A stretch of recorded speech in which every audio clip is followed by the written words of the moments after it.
It's time for On the Victory Homefront with Jamie. Hello to all the Rosies and Homefront Joes out there, and welcome back to another episode of On the Victory Homefront. Today we are going to talk about Easter on the Homefront, because spring of 1942 and then spring of 1943, it may have been the same holiday, it may have been the same country and the same war, but for American families on the Homefront, Easter changed quite a bit.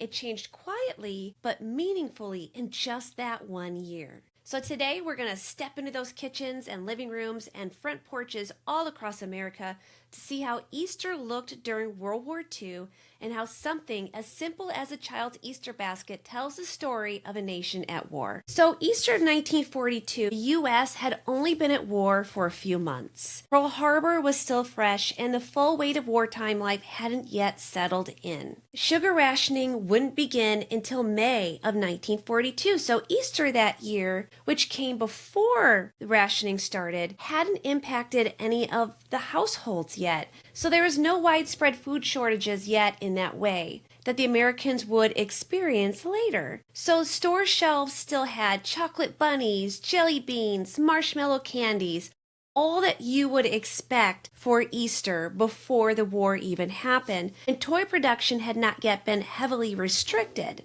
So for most families, Easter of 1942, it looked and felt familiar. Children woke up to baskets filled with store-bought candy and small toys and maybe a stuffed rabbit or a tin toy.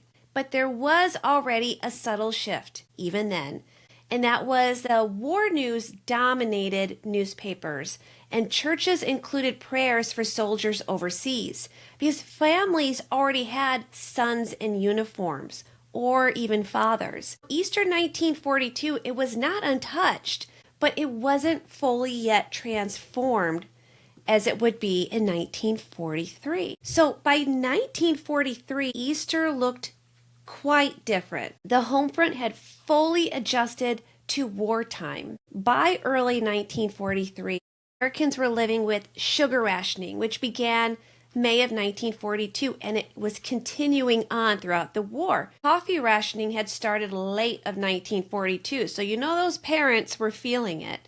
Meat, butter, and canned goods rationing also had started in March of 1943 on a point system. And this mattered deeply for Easter because Easter is a holiday centered on food and treats. A quote from the U.S. Office of Price Administration, known as the OPA from 1942, alone said sugar is essential to the war effort, and every American is asked to limit consumption so that our armed forces and allies may be fully supplied. What that meant in 1943 was that candy was no longer abundant, and candy manufacturers were restricted by limited sugar supplies because it was prioritized for food for troops. And so the industrial shifts toward war production was really felt all across the board. From wartime reporting in American newspapers around 1943, this was a widely echoed sentiment across various outlets. Candy shelves are not as full as in peacetime, and shoppers are urged to buy wisely and without waste. So as a result, during Easter or even just during the wartime,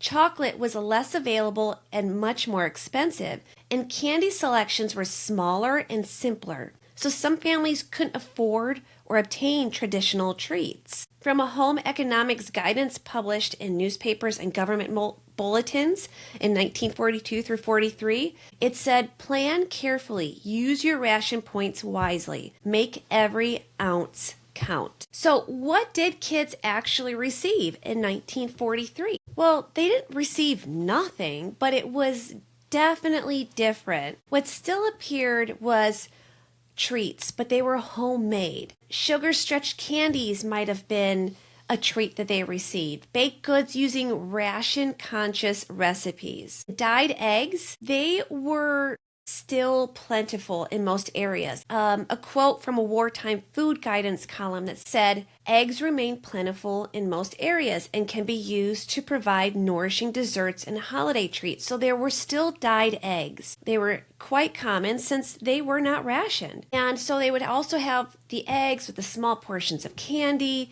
And carefully saved ration coupons might be used for a modest store-bought treat. But there were definitely fewer chocolate bunnies, and there were smaller quantities overall, and very much a less variety. Families had to adapt creatively, so children might find homemade toys and reused or repaired older toys, books, or simpler games and craft items, because materials formerly used in civilian goods are now being directed to essential war production. That included the metal, rubber, and tin that once filled toy store shelves. So parents, for their children in Easter morning, for their treats, for their Easter baskets, they emphasized experience over abundance. There would be more egg hunts and church gatherings and family meals. When it got down to it, there was no abundance of new flashy toys. It was more modest and practical or homemade gifts. But despite all this,